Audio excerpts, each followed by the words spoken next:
Guys, আপনাদেরকে একটা জিনিস দেখাচ্ছি, দেখুন। আমার পাখিতে ডিম পেড়েছে, ডায়মন্ড ডাবের ডিম পেড়েছে গাইস। তা কিন্তু দুঃখের বিষয় যে আমরা যেখানে খাবার দিই সেই খাবারের ভিতরে ডিম পেড়েছে।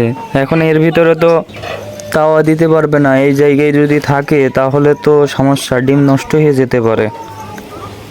তো এখন কি আমরা এই মালসার ভিতরে দিয়ে দেব? কি করা যায় গাইস? আমরা এর ভিতরেই দিয়ে দেব, কেননা এই জায়গায় যদি থাকে তাহলে ডিম থেকে বাচ্চা উঠবে না। কেননা এই জায়গায় খাবার দিই, এখানে তো তারা ঠিকভাবে তাপ দিতে পারবে না, আর তাপ না দিতে পারলে তো কখনোই ডিম থেকে বাচ্চা ফোটা সম্ভবই না। তো আপনারা দেখতে পাচ্ছেন, মনে হয় এটা গতকালকে পেরেছে, আমরা দেখি নাই। আজকে সকালে হঠাৎ দেখতে পাচ্ছি যে ডিম পেড়েছে একটা। তো এই ডিমটা এখন আমরা এই যে মালসার ভিতরে বসে আছে এখানে দিয়ে দেব।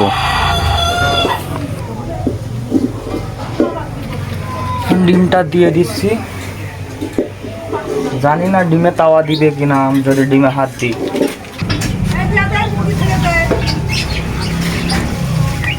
দেখুন গাইস কতটুকু ডিম।